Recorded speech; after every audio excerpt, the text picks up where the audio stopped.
of Lord of Chaos for you today.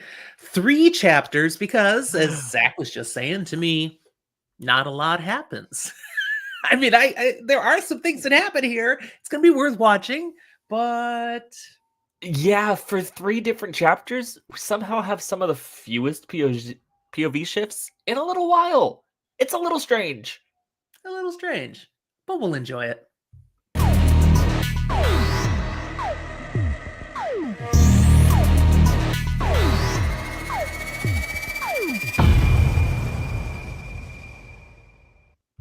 So, welcome to Fantasy for the Ages again, the show where a father and son get together and talk about fantasy, science fiction, and other nerdy things we enjoy. Today, one of Correct. those fantasy nerdy things we enjoy, The Wheel of Time, our deep dive breakdowns, working through this series. Still on book 6 now, Lord of Chaos. Nice illustration there, Zachary. I had it right here. It's And fine. I could have also yeah, just pointed. you could have, that's true. So we've got chapters 12, 13, and 14 for you today. And no, it's good stuff. This we're going places. It's not quite as intense as the last couple of chapters we talked about. No. Yeah, but still significant. We're recording noon Central Time, 10 a.m. my time. So I'm just drinking coffee today. You drinking? Yeah, I anything? kind of expected we would both be drinking the same thing as we start here because I don't work today. I don't have to be up that much, so I've been awake, but I haven't really been doing anything besides taking care of Rolly. There you go. Okay, so coffee it is, or calf. That we've not talked much about calf yet in the series. You got to go back a few books. We had reference. We talked about it a while ago. Yeah. I'm sure it might make a reappearance at some point. But not in these chapters. Darn. Speaking of, I get to summarize the first chapter. And summarize, is what we're striving for, but I do struggle to summarize. So it's going to be a lengthy summary, but I'll move quick. Chapter 12, which is called Questions and Answers. And What the are the first questions? question. What are the answers? Yeah. We get more questions than answers, though. Darn.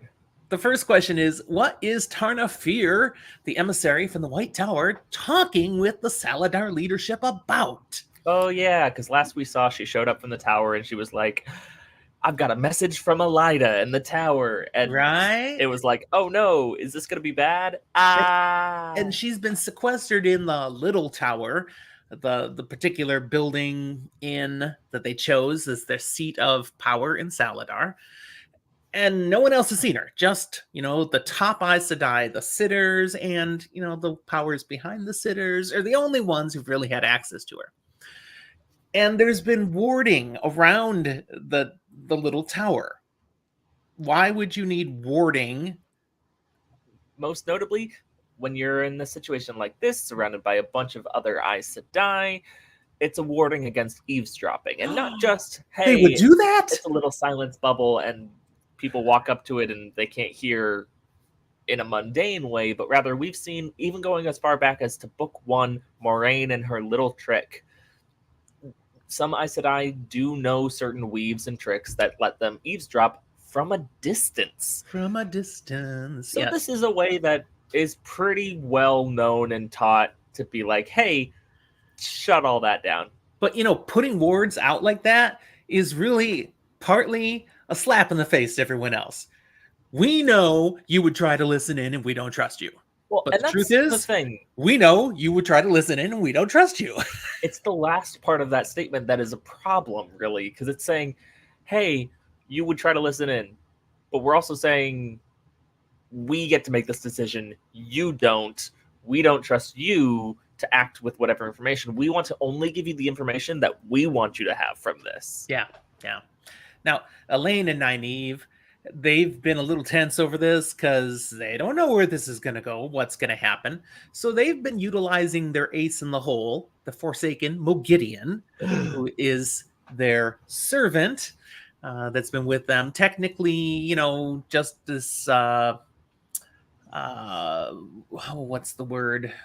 Person who is running away from the country that they're no longer refugee. Thank you. Wow, old brain. Just a refugee that had come along with them with a couple of kids who it turns out aren't really hers. Anyways, she's stuck working for them because she's been collared.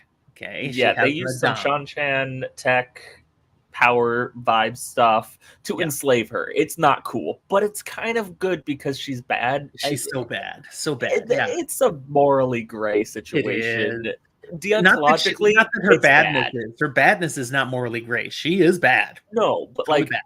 what Nynaeve and Elaine are doing, it's bad.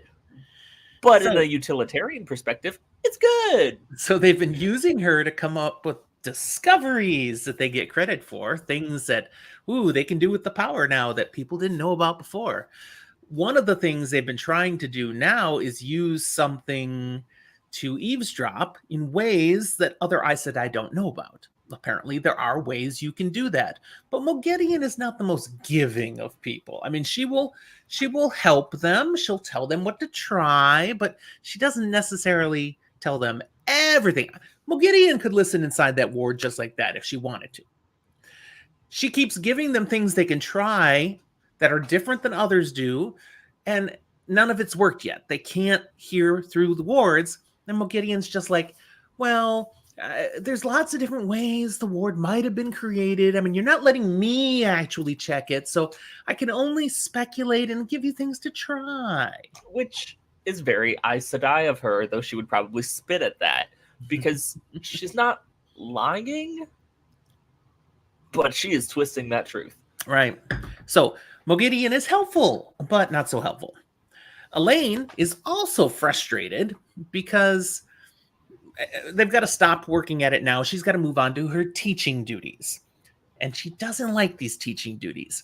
First off, she's teaching Aes Sedai how to make Terra Angreal. This is what's made Elaine famous and so popular now. She's rediscovered the art of making Terra Angreal. Right, so it's made her an Aes Sedai, right? No. But it has made her a slave to every Aes Sedai who comes along saying, hey, I want to learn how to do this. And she's found they all believe if she shows them enough times, they'll be able to make Terra Angreal as well. Because if just Elaine can do it, who's not even an Aes Sedai, surely I can do it too. Yeah, it turns out most of them suck. Yeah, most of them can't. If they can do it at all, it's very poor, weak quality. And that's not because they're bad students, though many of them are. It's because this is something that different people are differently talented in. You can or can't. Elaine has a talent for this. You can't just teach talent. But they don't believe that. So she has to keep showing them again and again. And if they struggle with it, well, it must be Elaine's fault. She's not showing them right yet, or something like that. It's really frustrating. But then she's also assigned to teach novices. That frustrates her. And that part I find very entertaining, because what frustrates her about teaching novices is half of them are too eager and keep trying things before they should and doing things they're not ready for. Yeah, that part's ironic because her frustrations are what she and her friends were doing when they were novices. It's so exactly what Elaine was like. But to be fair, it gives us a wonderful insight into why the Aes Sedai, the Accepted, were so frustrated with Elaine and Egwene as novices, doing more than they necessarily maybe should have or was safe for them. And we just see, oh, this is a perpetual cycle that will continue. Once you know more, you're like, don't rush. Don't rush. But when you don't know, you want to rush. The other thing is some of these novices she's teaching are older than her. And they look at her like, maybe I shouldn't have to listen to you. Maybe you should have to listen to me. It gets a little touchy. There's not a lot of respect in this camp. No. There's resentment. There's resistance. Respect? Yeah, not so much. So Lane takes off to do that. Nynaeve is left with Moghedien. Nynaeve is still never particularly comfortable with Moghedien. And in particular, in this moment, when she's left with Moghedien, Moghedien starts planting, perhaps I should say watering, seeds of doubt in Nynaeve. Moghedien's really good at reading people. This is a long-term ability she's had, and she's using it on Nynaeve here. And she's a little more confident in talking with Nynaeve at this point. Partway through the conversation, Nynaeve realizes why. Because Elaine is the one wearing the bracelet.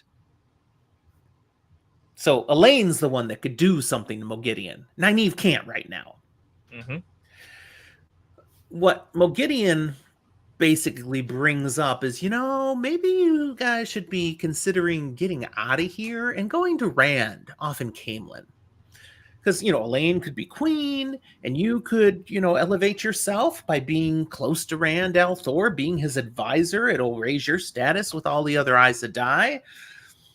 And you might want to do that because, at any time, these sisters that you keep sharing your surprise discoveries with, it might cross their mind that it doesn't make a lot of sense. You keep finding things when you can't even channel unless you're angry. And if they discover me, you're in a world of hurt. Now, of course, Nynaeve's been worrying about this all along. And she throws it right back in Mogideon's face. Yeah, if they find us like this, you're going to lose your head. Mogideon's like, there are worse things that could happen than instant death. Like what might happen to you. And to be perfectly frank, Nynaeve's not necessarily wrong. She's probably wrong. I don't think many of the Aes Sedai would think twice about doing exactly what Nynaeve and Elaine are doing and pumping Mogideon for information. But the fact that they're doing it without telling their superiors, that is a big issue for sure. My only point is I don't think the Aes Sedai would immediately go, yep, let's kill her. Forsaken. Done. Wash our hands of it. But in Nynaeve's experience, has she found the rest of the Aes Sedai to always act reasonably and logically? No. Especially when we consider there's still Black Aja probably somewhere about. Very true. So this just piles on to Nynaeve's anxiety. She doesn't handle anxiety real well. She dismisses Mogideon at this point. Don't you have some chores to do? Get to it. Especially take care of the wow, I'm having trouble with words today. The thing that they would use for the bathroom overnight. The chamber pot? Thank you. Wow. Anyways, especially okay, we've never had to use one of those. I actually had to use a chamber pot as a kid. We called it just the bucket, but yeah, there was a small period of time. I'll tell you that story sometime. It's not good for this content. No, I think the closest I've been is like, yeah, there's some woods over there. Now, as she leaves and goes out to take care of what she's responsible for, okay, her duty is to go today take some notes for two of the sitters.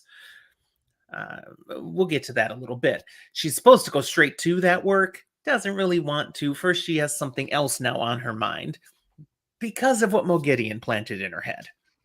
So she's going to go find Brigida. On her way to find Brigida, she's looking around Saladar, and it's crossing her mind how different the town is right now because Tarna Fear is here. Mm-hmm. One, it's much quieter. There's not much activity going on. People are mostly staying out of sight and inconspicuous. Definitely out of sight is Loghain. Mm-hmm. Loghain is off hiding with the troops. They don't want Tarna to know Loghain is here. They don't talk about the troops either, so you don't see a lot of soldiers around the town right now. They're out of sight. We're going to keep the numbers of troops on the down low. And there's just a definite feel of uncertainty. Everyone in Saladar has kind of some anxiousness of what's going to happen next. They don't know what Tarna Fear's presence is going to mean. One person has certainty. There's one person who's not troubled with uncertainty, and that's Gareth Bryn. Woo! Who, ever since this sequestering in the little tower has started, he has positioned himself standing right outside the little tower, pretty much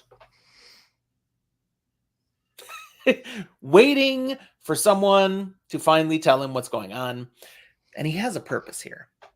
When he first accepted his commission to build an army and lead an army for them, he made them promise him something. Do you remember what it was? Two specific things. One is that while he would do this for them and he would take their direction, he would run the army part how he wanted because he actually knows what he's doing. And two, possibly most important to this meeting, that they would see it through. That it wouldn't be, hey, we get a message from Elida, and we go back and we turn over Gareth Bryn and all these soldiers as part of our peace offering to the White Tower. It's like, no, we're putting our lives on the line here for you and for this cause. So we're seeing this cause through. We either Absolutely. are winning, whatever that may mean, or we're all dying. Yes. You are not setting me out to pasture as a sacrificial lamb. If I build this for you, you will not just change your mind, because we're dead men. So he's standing here making sure they cannot forget that promise. Because they made it, so they can't really break it, right? simply because then things would be untrue and all this jazz. There's a lot of wiggle room within that, though, and he wants to just make sure it's on the forefront of their mind. Totally. Now, in the midst of all the uneasiness in Saladar, rumors and gossip have been running wild, as is wont to do amongst the Aes Sedai and honestly amongst any group of people. Topics include the unseasonably hot weather, and that it's likely the work of the Dark One, but maybe it's the work of the Dragon Reborn. Honestly, maybe it's both. They've been gossiping about strange happenings that have been occurring all over the world. Rumors have come to them, which Nynaeve is thinking, some of these sound a lot like bubbles of evil that we've seen. Pop, pop, pop, pop. Yeah. There's rumor of a White Cloak army gathering just across the Eldar, that river that's not far from Saladar. But the good one is that this army is just sitting there waiting for Elida's word to begin the attack. What? So the first part of that rumor, absolutely true. The second part, what? Of course, the next rumor can't go with that previous rumor at all, because there's a rumor that Elida is actually dead, and Tarnafir is here to summon Sheriam to become the next Amyrlin. If only Elida were dead. Unfortunately, that's not true. And honestly, maybe we're okay that Sheriam's not being the next Amyrlin. That would be weird. Perhaps. So finally, Nynaeve makes her way to where Birgitta is and says, in short, can you start working up things so we could get out of here? What would it take? Can you pull things together so we could escape Saladar? And Brigitta's like, well, I mean, yeah, I could start doing that. And Uno and the Shinarans come up, and Nynaeve's like, no, I don't want them at all. I don't want them dragged into this. Just us. Elaine, me, you. And she references Arena and Nicola, who had both come with them, who are kind of around, especially Arena, who likes to hang out with Brigitta all the time. I mean, she could come. And Tom and Julian, if they're around, they're apparently not in town right now, but if they're around when we're going, I mean, they could come, but just our small group. So apparently Tom, Julian, and the Strays count as small group, but Uno and the Shinarans don't. Something makes her uncomfortable while having Uno come and their group. Yeah, doesn't want that. Brigitta's like, well, I'll have to talk with Elaine about the Shinarans then. And Nynaeve's like, oh, come on. But no. And Brigitta is Elaine's warder, not Nynaeve's. Also, then she tries to nudge Brigitta a little bit, saying, I'm feeling this way because of Tarnafir being here and just not knowing where this is going to go, and we maybe need to be ready to get out of Dodge fast. We've tried to figure out what they're talking about, and we can't get through the wards. But, if you were to physically just move close to the building and maybe by a window, you might be inside the ward and be able to hear, and Birgitte shuts that down hard and fast. Nope. Apparently, in a previous life, she got caught eavesdropping on Aes Sedai and would rather not talk about what the results of that was. I'll tell you, probably unpleasant. Probably. Done with Brigitta, Nicola shows up with a message for Nynaeve. Now, Nicola shows up like all of a sudden while she's still with Brigitta, but had been done, like she was about to move on. So she doesn't know how much Nicola just overheard, as it was just, surprise, I'm here, which ticks Nynaeve off. And so, of course, she snips at Nicola. Nicola's just saying, Delana and Ajanya are awaiting you. That's the two sitters that she's supposed to go take notes for. And then something tickles Nynaeve's mind, says, wait a second. They sent you for me? Yes. What exactly did they say? And she says, well, something like, if she's not here with the next quarter hour, she's going to be so sorry. And how long ago was that? Oh, I don't know, maybe 20 minutes or so. Yeah. So Nynaeve goes scrambling off to get to Delana and Janya and runs into an experience that's totally not in line with what Nicola had just told her. Now, Nicola followed after Nynaeve. I think she kind of wants to see Nynaeve get in trouble now. And then, no, that's not what happens. She gets dismissed to go run other errands, like she's not very important, Nicola, that is. And Nynaeve is not in trouble at all. And in fact, all the materials sitting out for note taking are missing. They've changed their mind. They're not going to take notes at all today. They just want to have a chat. Turns out they didn't change their minds at all. The entire point of this really was to have a chat. And chat about what? Rand al'Thor. Great, again. Yeah, this frustrates Nynaeve. She has been so squeezed for information already by so many Aes Sedai. And these two seem to think they'll get information that she hasn't shared before. Can we just stop talking about this quote-unquote main character? Ugh. And Nynaeve is, it's fine. I can talk. There's nothing she could say that they don't already know. There's nothing she could say that would be damningly dangerous for Rand now. I mean, they know everything of significance. The only thing she strives for when she's pumped for information now is to try to humanize him, try to help them see the man, not just the Dragon Reborn, and maybe make it so they'll be a little more inclined towards supporting him. That's what she strives for. Anyways, it's a whole wasted conversation. Finally, they give up. And they, okay, fine, you may as well move on. I believe you've got lessons with Theodrin again.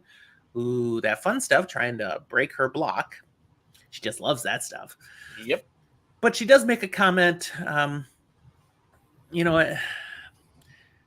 just a final passing comment as Nynaeve is going to leave, that, it's still a wonder how you've been able to make all these great discoveries when you can't channel unless you're angry yet.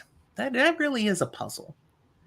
Which is, kind of links to exactly what Moghedien said to her a little bit earlier. And there's the anxiety rising up again. I need to get out of Don't worry, Nynaeve. You've got two things going for you. One, you could always just say you're real good at theory. It's a lie, but you can lie. You haven't bound yourself with the 3 oaths. It's fine.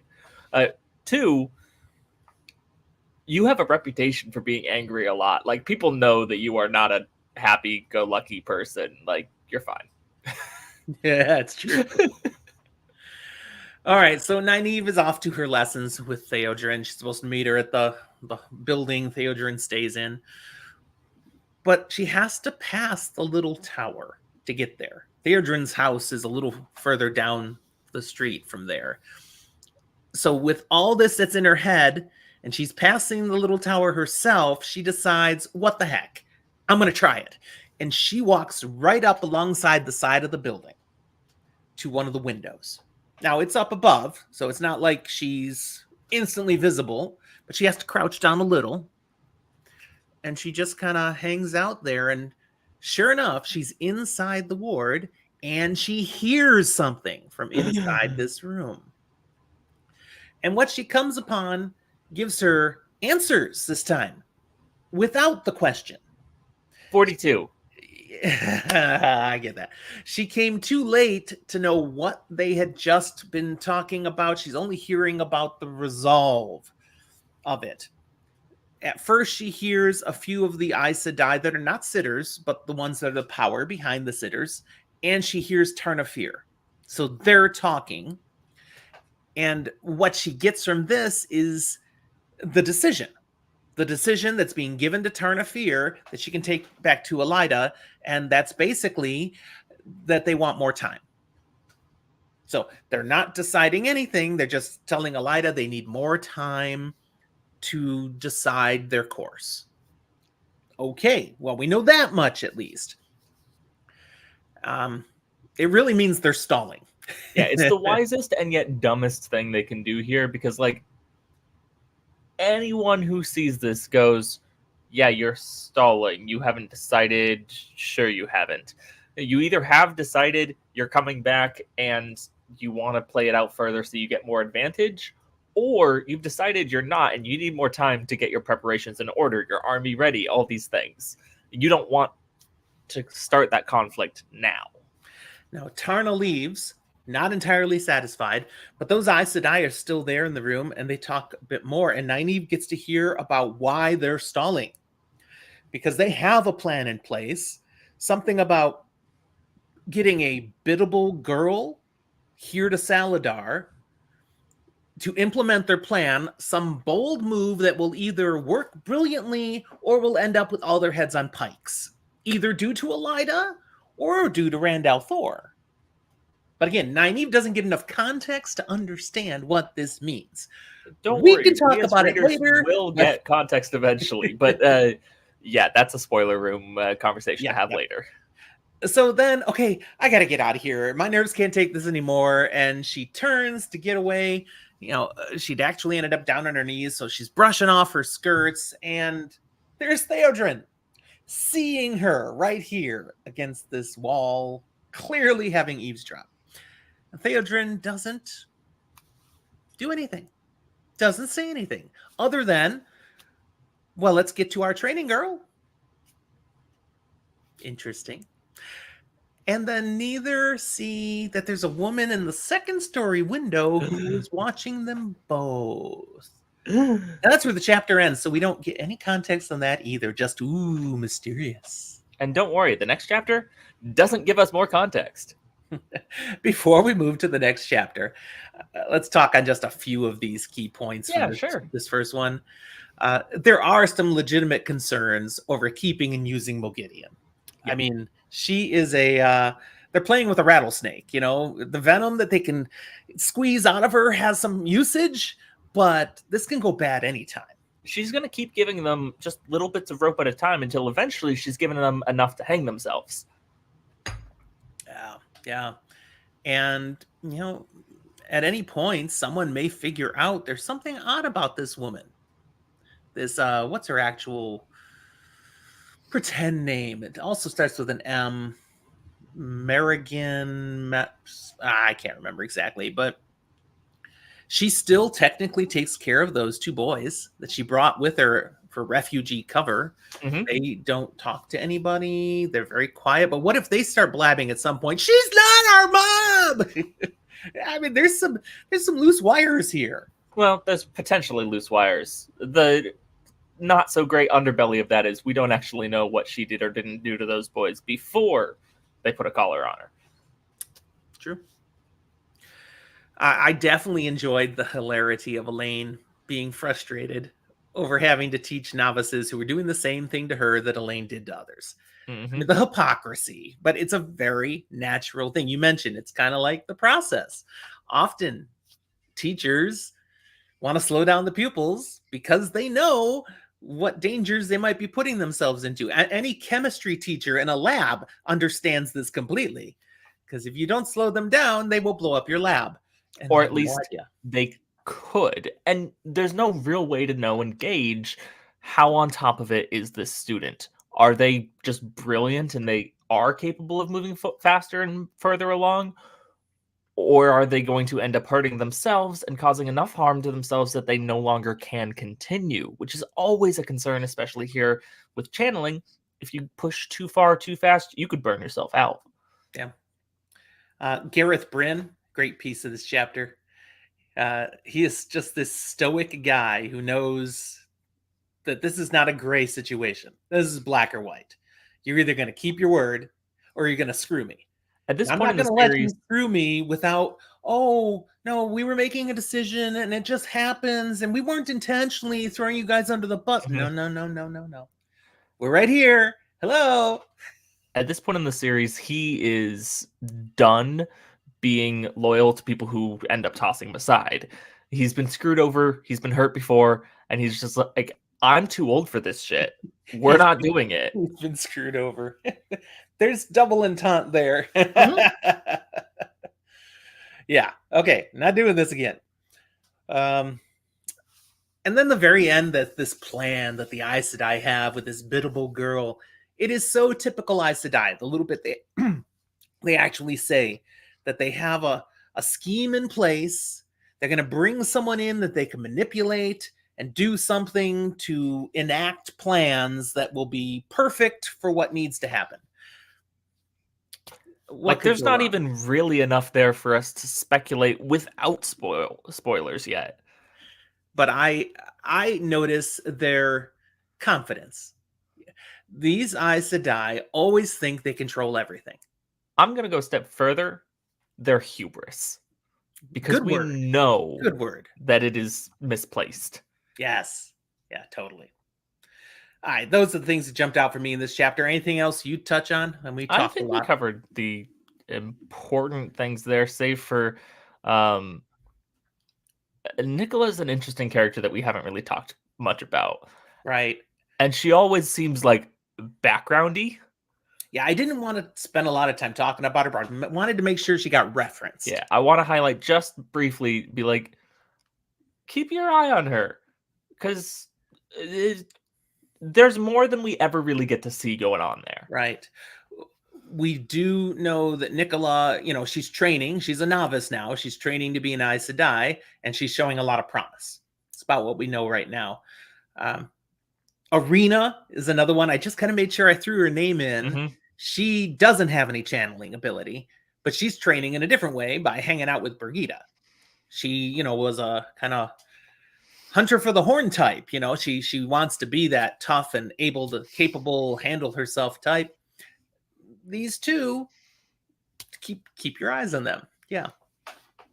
All right, chapter 12. What's it called? No, I'm sorry, chapter 11 first. Yours. What's it called? Yes, chapter 11, Under the Dust. Okay. So we pick up with Nynaeve.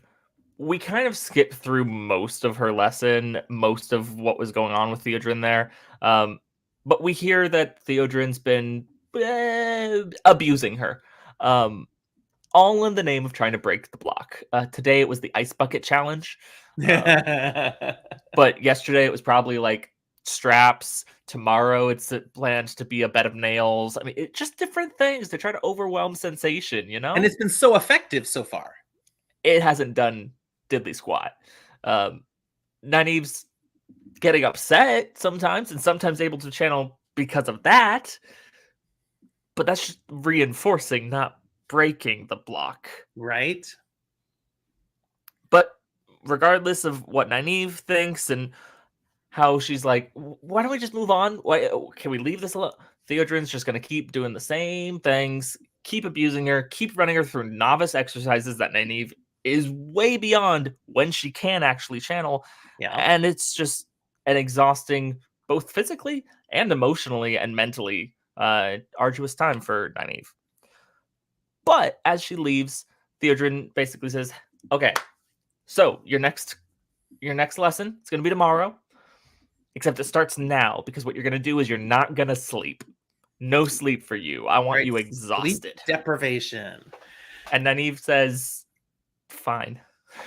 She doesn't want to, but she's going to do it. Yeah. I mean, basically, we sense Theodrin has decided the block is all in Nynaeve's head. Theodrin once had a block. She understands that. It's a psychic thing. So she's trying the approach, as you've described already, to wear her down so far she's too exhausted to block herself.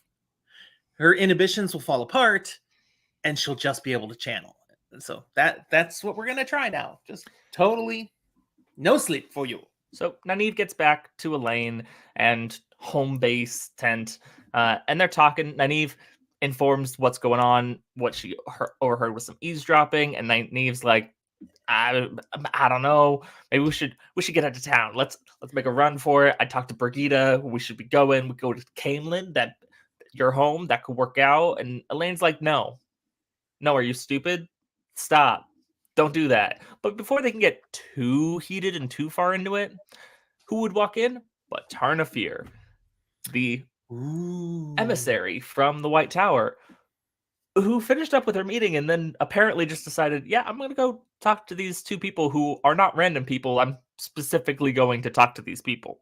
Right. Dun, Because dun, dun. Tarna walks in and goes, "Hey, so I know this whole situation is what this whole situation is, but you two should totally come back to the White Tower. Like do it. Like I'm asking, but I'm not asking. Go back to the White Tower. You could come with me. It'd be great. No, yeah, they say no. So Tarna's like, okay, Elaine, that's enough. Get out. Now, Nynaeve, let's chat. Sorry, let me rephrase. Let's chat. Because again, Nynaeve is going to get interrogated about Rand. And this time it's the other side of things, but it's just as frustrating. It's just as useless. And Nynaeve's really just trying to be like, will you stop talking to me about this guy who's a good guy? He's a kid. He's not the Dragon Reborn. I mean, he is the Dragon Reborn, but he's not just the Dragon Reborn. And stop treating me like I have all this information that you can weaponize against him. Right. Eventually, Tarna does leave and again reiterates, you should come to the White Tower. It'll be good. We have cookies. Sure. And so Elaine comes back in, and here's where we get a little bit of Nynaeve kind of breaking her word about not sleeping, but not really. Not really. She's going to enter a dream state because Elaine and Nynaeve are going to take those twisted stone rings of theirs and go into the world of dreams. They've been doing this a lot. So have a whole bunch of other sisters now that Elaine's making more of these. Yeah. And it's not exactly a nightly thing, but many nights they're going to be setting about different reconnaissance information gathering missions. Mm-hmm. Tonight, though, they're going to do something a little bit different as they start moving around. Because they know Teleron Riyadh a little better, or at least the theory behind it, a little better than a bunch of the other Aes Sedai. They do. They have more experience. They've got more experience. They've heard from Egwene. They've heard a little bit from the Wise Ones / through Egwene from the Wise Ones. And so they understand that you don't always need to have an image of a person or a place or a thing to travel somewhere in the world of dreams. You can travel based upon a feeling, kind of. Emotions, goals, these things, if you focus on them just right, you can still follow through. There's a particular word. Oh, I'll get there. Okay. But it's the same sort of thought and idea behind if you want to be safe and comforted, you might find yourself suddenly at home cuddled under a blanket by a fire. You weren't picturing that, but you needed your safe space, and so you ended up there. And that's where we get to that particular word you were looking for, need. Need is the key, because they know they need something. They need something to get them out of this mess. They need something to keep the Saladar sisters on Rand's side, to keep them moving towards what the greater world really needs. Yeah. And Elaine and Nynaeve recognize this. Rand and his crew, off in their chapters, they recognize this. The Aes Sedai are claiming that they recognize this, but they're really focused on their tower politics still, and the split and schism between them. Yep. So Elaine and Nynaeve are going to just focus on need. They're going to clear their minds of everything else. They're just thinking about, what do we need for this? Need, and boom, they're in the White Tower.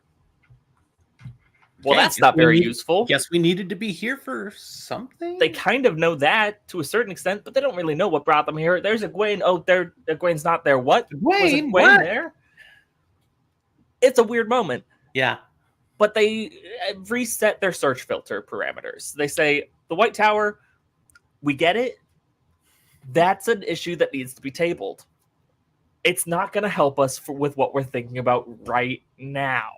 Yes. So let's think about what we need that isn't here. So they do. And they do.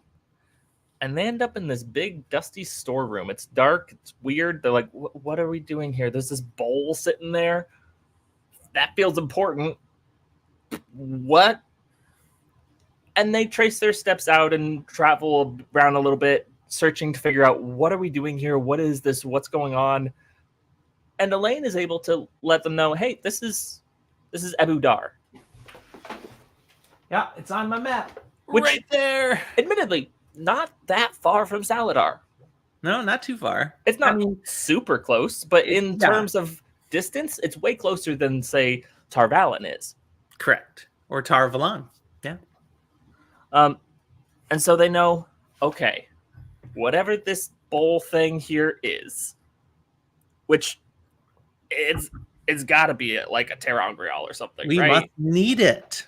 There's something going on. We must need it. We must need this. So we need to go to Ebudar. So as soon as we can, we're going to go to Ebudar. And they leave the World of Dreams. And Elaine says, all right, that's it for me. I'm going to bed. And Nynaeve goes, I'm not. And that's about all that happens in that chapter. Yeah, that was a good summary. That hits the high points. Anything in particular we should dive into more there?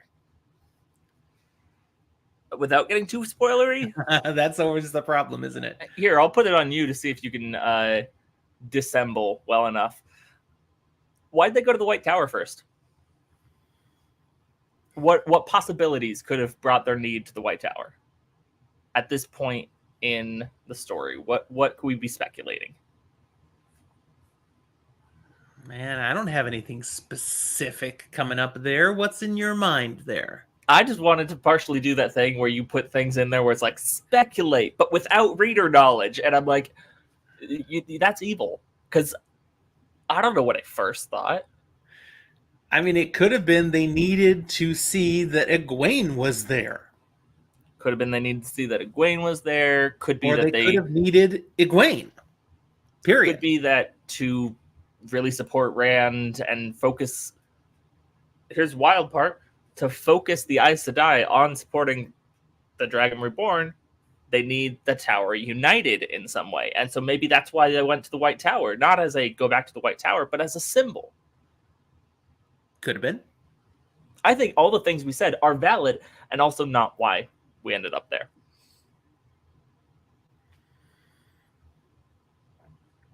I love that they end up at a bowl that has no meaning to them at all. Yeah, it means nothing. Need bowl. What? But it does nicely introduce a new city for our experience in the Westlands, the Wetlands, the Randlands, whatever you want to call them. That's nice. And it does give us a little bit of direction for where's this story going to go from here. Well, Elaine and Nynaeve would like it to go to Ebudar. Or somebody will, potentially. Yeah. But that's the gist of what I kind of want to talk about on this chapter until we get to the next one. Okay, well, let's get to the next one. Chapter 12 is called Dreams and Nightmares and begins with a startled Egwene, who they indeed did see in Chapter 11 in the White Tower. And she has just popped out of Teleron Riyadh because, she didn't want to be caught in the White Tower. Now, she doesn't jump out of, like, dreaming and back into her body. She just jumps out of Teleron Riyadh, which is something that Nynaeve and Elaine have no concept of, don't understand. They can use items to get to Teleron Riyadh. They can't just dream themselves there. But there's more to this dream walking thing that Egwene has been learning about that they don't have any understanding of. And most Aes Sedai would never have any understanding of. You need to be a dream walker to truly do what Egwene does now. She jumps out of Teleron Riyadh and into this black nothingness with stars everywhere, like pinpoints of white light. They're not really stars, but they look like. I mean, that's a descriptor. All over the place. These little sparkling dust motes. And she has been training. This is part of her training with the Wise Ones, learning about this place. All these little white dust motes are dreams, like people asleep having dreams. And she has learned there is a way to recognize some of these dreams. Like if they're people you know, you can, from the outside, sense this is Nynaeve's dream. This is Amis's dream. This is Rand's dream. Go ahead. We saw the Wise Ones teaching Egwene this. Yeah. One of her tasks for a night at one point was, you will find my dream and join me in it. And they had a nice cup of tea kind of thing. Now, the bit about Rand's dream, she can find that one every time now. That's easy, but you can never see into it because his is warded. It's like got sidine around it. They can't see the sidine, but they can see the effect. They can never enter his dream. They can never sense what's going on in his dream. It's very frustrating. His is the big glowing dot that has razor wire and lasers and cannons around it. And she, as she's looking around at these various dots, then is also thinking of some of the things that she has been taught. One of those being she needs to stay away from any wise one dreams, because particularly the ones who are dreamwalkers like her, if she was to get close and kind of observe, they would sense her. They're very cognizant of their dreams, and then she would be so busted. This is why she fled from Nynaeve and Elaine. Nobody's supposed to know she's in here because she's been doing a lot of extra time in the world of dreams and all this stuff, which is against the promise she made to the ones training her amongst the Aiel. She got caught once, and they said, if you ever do this again, you ever go in without our permission, we will stop training you right there and then. You will be done. And she's terrified to stop learning, but she's driven. She has to learn as fast as possible. When they choose to teach her things, she scoops it right up. It's like they can, whatever they choose to pick, one lesson, she's got it. But from her perspective, they move forward at a crawling pace. So she spends time on her own trying to figure things out. It may take her a month of days trying to puzzle things out that she would have learned in 1 hour of a lesson with the wise one. But still, that's one more thing she knows that they hadn't chosen to teach her yet. But it's got to stay secret. So she's avoiding any dream that might be a wise person. Wise person, yeah. A wise one. The dreamwalkers, got to stay away from those. And she's thinking about the various other people she knows in here. And as she's doing that, one of these little star dots moves like towards her. Just like, what's going on? And moves away from that. It's not a physical movement, it's a thinking movement, but moves away to a different area. And it comes with and gets in front of her again. It's like, wait, what is going on here? And then she realizes whose dream it is. Whose dream is it, Dad? It's Gawain. Oh, good. And once she realizes it's Gawain's dream, it sucks her in. Now, this was a danger she learned about with these from the wise ones, that you can get sucked into a dream. And if you get sucked into a dream, the dream is going to try to influence you to become part of the dream, to lose your own agency. So if you enter someone's dream, you must work very intentional to remain objective, to keep your sense that you are outside of this. You are not part of this. And if you lose that, then you are truly part of the dream. And you're going to act in the manner that the dreamer wants you to act like, and you will not be able to get out until the dreamer stops dreaming. You lose all control. So now that we've gone through what would happen if she lost control, she loses control. Not right away. This is Egwene, who's capable and powerful and has not wonderful agency. She has agency. She chooses to let go. Dream, and she learns what he's dreaming of is rescuing her. He dreams of saving her. Now, who is he saving her from? Well, an evil Randall Thor that has her captive. Maybe not quite so accurate there, but Gawain's perspective, all right, fine. But the fact that he's rescuing her, this is his ambition, his dream, and that clearly he is madly in love with her is what the dream is oozing for. She has to keep reminding herself, I'm objective. I'm outside this.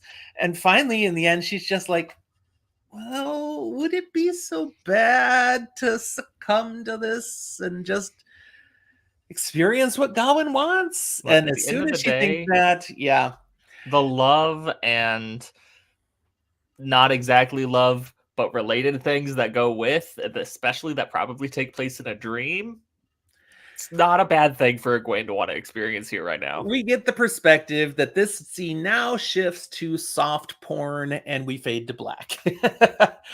And the POV shifts to something totally else, which is good because we don't need to see any of that. Yeah, Robert Jordan's not great at writing that. It wasn't the point of this book, but let's just say Egwene had a nice time and woke up feeling refreshed. There you go. The POV we switched to is back to Nynaeve, who's still been sitting on a stool in their quarters. You called it a tent earlier, but they don't have a tent. They actually do have a room in a building that they share with others, other accepted. But they have their own room. So the two of them share space.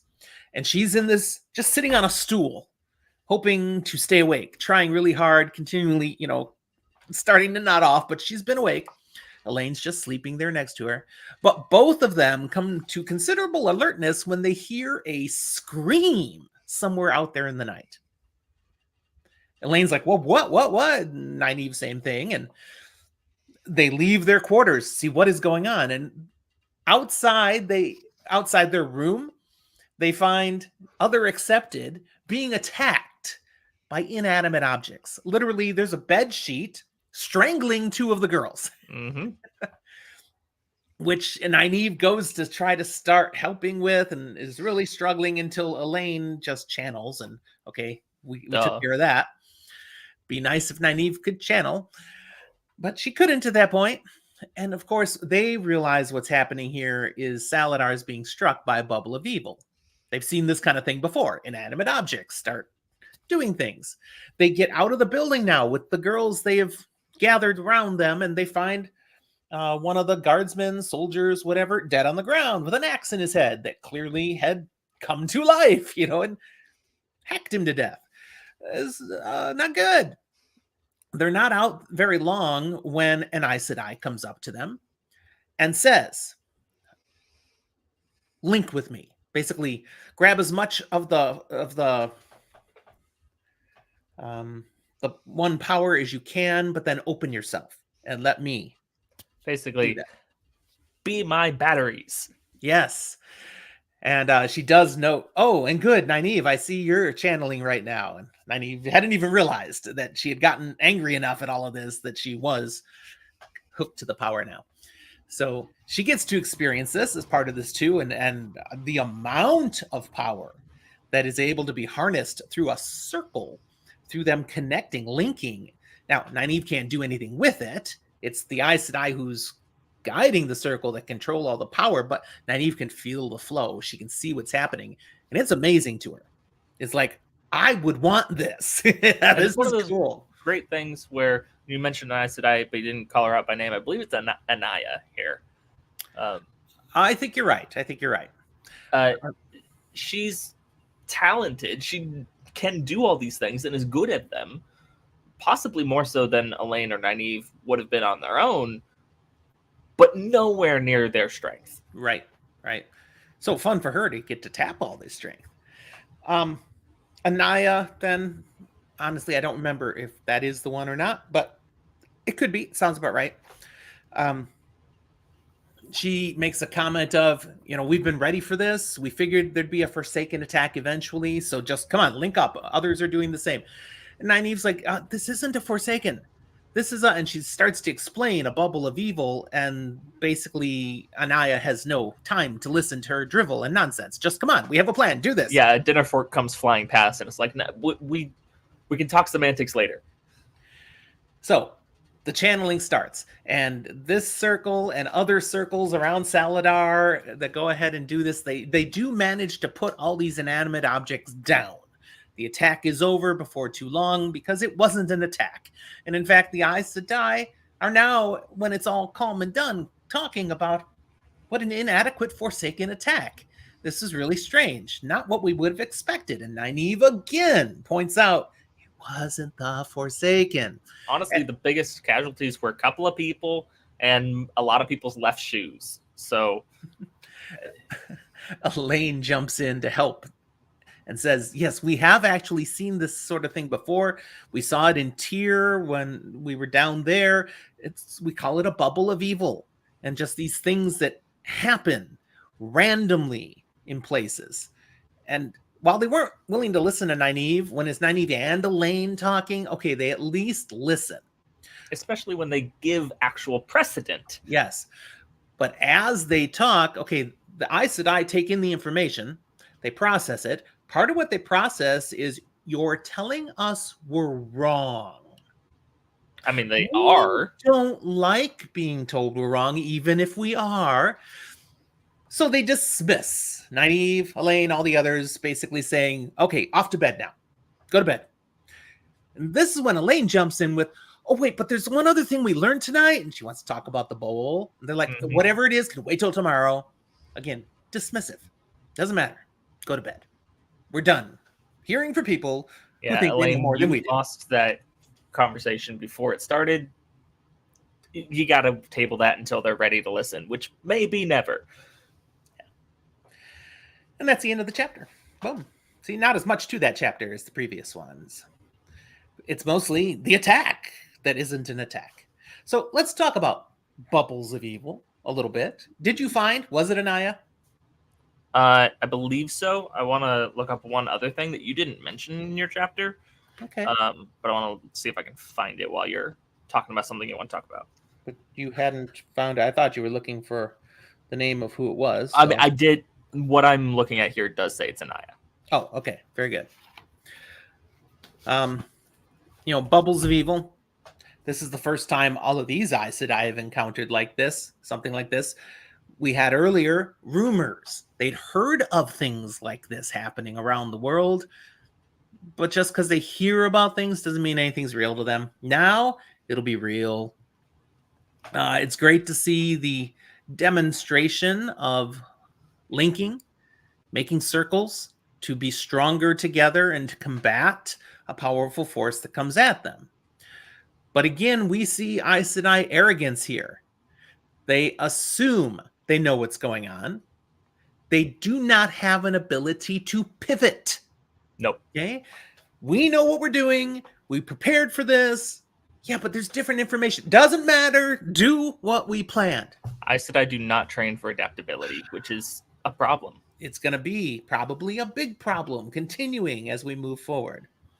That's the other thing that I glean from this. Yes, it's nice to see the power that the Aes Sedai can bring to a circumstance, but the fact that they are so gosh darn certain all the time is a massive liability. They don't react to new information. It seems that's part of their training. They just know. We know, and we will be confident, and we will do what we know is right. And don't tell me otherwise. Moraine was like that back in the day, but she got a little better. She learned that she needed to adapt because she, in very Blue fashion, had a goal and a purpose, and everything else could fall back in favor of that. Now, these Aes Sedai and Saladar, they have goals, they have plans, but everything that they learn and everything they experience is filtered through their goals and plans. Mm-hmm. So if it's not part of that, it's not important. It's like, there might be more important things going on. And I don't want to throw every Aes Sedai under the bus. I'm sure there are good Aes Sedai, but in this case, the majority of what we're seeing is a sticking to their own guns, their own way of doing things. So we won't throw them under the bus, but it's only the ones that think that way that are driving the buses. Yeah. Yeah. Okay. So that's the stuff I wanted to say. What else do you have? I found the other thing that you didn't mention that I wanted to highlight here. Okay. Because we get a quick little bit of Nicola in this chapter again. Oh, that's right. We do. And good call. Highlight it. Do it. Because Nicola has this weird moment in the middle of all this chaos going on where she has a talent. Spews nonsense. And it's very clear it's not nonsense. It's something else kind of possessing her. And we've seen this before in Elida. We've heard people talking about it. We get a quick sense, is Nicola foretelling in the middle of this? She is. And in true foretelling fashion, Nicola doesn't have any cognizance of it happening. It comes out of her. And afterwards, she can't even remember saying anything. I have it right here if you want me to read it, though. Please. The lion sword, the dedicated spear, she who sees beyond, 3 on the boat, and he who is dead yet lives. The great battle done, but the world not done with battle. The land divided by the return, and the guardians balance the servants. The future teeters on the edge of a blade. Lots we could talk about there. All of it's spoilery. But let's emphasize the fact that pay attention to foreshadowing that it is blatantly obvious in a foretelling. And we'll probably talk about this in the spoiler room. I've got nothing else to talk about. I'm ready to go to the spoiler room. I want to talk about things. All right, then this is where we end our section that's safe for first-time readers. If you are a first-time reader, thanks for hanging out with us today. Continue to enjoy your reading, but leave now because we do not want to spoil your Wheel of Time first read adventure. Because we're going to move into the spoiler room where we're going to talk full spoil about a couple of things from today's episode. So thanks for joining us, and we'll talk to you next time, you FTRs. The spoiler room. Okay, so I think I don't want to call people FTRs. That feels like a slur in some way. It feels wrong. Like I know it's fine, like in print, but saying that out loud is like saying LOL instead of lol, like in conversation. Either way, it's just kind of gross. Don't do it. Okay, those of you who aren't first-time readers and are with us, is my son right? Should I never say FTRs again? Let us know. It just feels a little wrong. It's not, but it feels that way. That's funny. All right, I'm going to roll my die, my big one today. Let's go. Ooh, I got a good one. I got a 15. You're going first. Nice. What did you have? 2? Hold on, give me a second. I have to figure out which side is up on this right now. It's 9. Okay, well, yeah, 15. I got my 15, baby. So I want to talk about the foreshadowing, the foretelling, because that is a lot of fun. Yeah. And I'm going to open the page up again. What's that? On mine, it's page 353. I don't know if it's the same for you. No, it's not. It's not. But I definitely missed this, or at least what it actually meant on my first read. I had no idea. Well, totally. We don't have any... what's the word I want? Context? Yes, we don't have any context at this point. Some only of it you could figure out. Very little of it. But it makes brilliant sense once you've read the rest of the series. Let's see, where am I at here? Oh,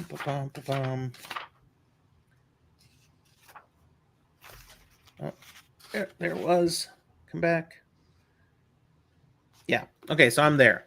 So let's try to break these down. Okay. Nicola first says, the lion's sword, the dedicated spear, she who sees beyond. 3 different people. 3 different people who love Rand. Yes. So the lion's sword, it's Elaine. The dedicated spear, that's Avienda. And she who sees beyond. She who sees beyond.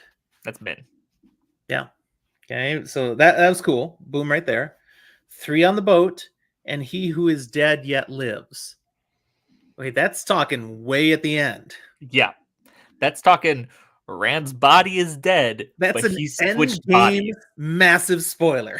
And it's wonderful to see that part of the plan was solid and like written in ink already here. The great battle done, but the world not done with battle. So I mean, to me, that's even mentioning the whole like the Aiel Pact thing in there of needing to be this policing force to help deal with battles and things. Is this prophecy is partially about, hey, there's still going to be conflict and we need to figure out how we're going to deal with that. This may even be a reference to the Outrigger novels that were intended to happen sometime. Because, okay, the great battle's done, but now Matt and Tuon have to go back and try to bring back under control the Seanchan Empire and all that stuff. I mean, holy cow. And the land divided by the return, and the guardians balance the servants. And that one to me is super Seanchan-y. That's before the last battle. And foretelling doesn't always flow chronologically. So yeah, that's totally what we're going to be seeing very soon in these books. With the return, the Seanchan have come, and you've got basically the whole southwest that becomes Shanshan extension territory, and the northeast that's Rand's controlled territories or supporting Rand. And as I read it here, this is about the Ogier.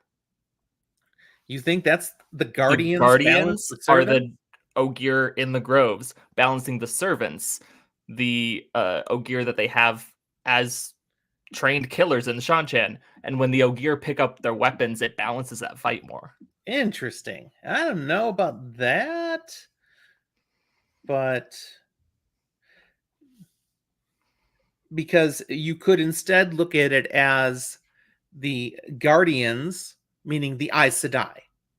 No, say it the other way. The Guardians being the Marath, not Marath domain, the Damani. Damani? They're controlled. Are their guardians now versus the servants, Aes Sedai, we who serve.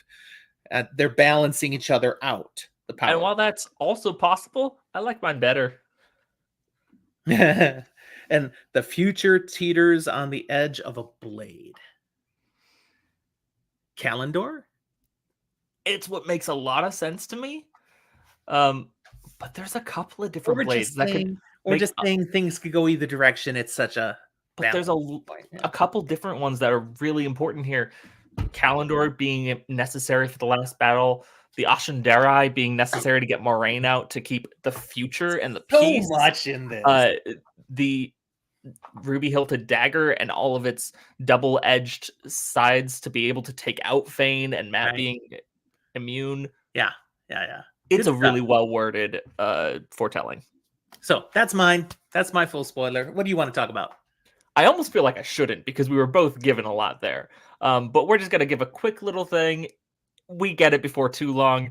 The biddable girl that they're talking about, it's Egwene. They want to make Egwene their puppet Amerlin, and they are going to be so sorry for that. So they've already made this plan at the time that Tarnafir is here. This is the plan, and this is just pushing them to, we need to go. We need to execute this now. We're out of time. We're stalling while we move. Yeah. Biddable. It's good for everyone in the long run that they do this, but not in the way that they intend. Yeah, it showed their perspective, though. Yep, we're setting up a puppet, like you said, to do our wishes. They're going to treat her just like they treat the little tower. Exactly. It makes a lot of sense because they already are basically doing that. Yep, we're the ones that know what needs to be best. Again, Aes Sedai arrogance. All these things come together. All right, good stuff. Another great episode, I think. We'll let our people who are watching decide, and if you agreed, and if you're still listening, you probably did, don't forget to like it. Even though if you've been watching since the very beginning, still we need those likes. It helps new people find our channel. We're getting close to 1,000 subscribers now, and you can help us get there. And if for some reason you just watch, but you haven't subscribed, this would be a great time to fix it. The comment box, of course, is down there. Go ahead and drop things there if you'd like. Let us know your thoughts on this or anything you would add. Keep in mind, careful with the spoilers, because there are first-time readers who watch this too, and we don't want them to stumble into the answers. I think that's good enough for now, then. I'm good. All right. Thanks for watching, everyone. We'll talk to you next time. I got to hit the end button. Bye.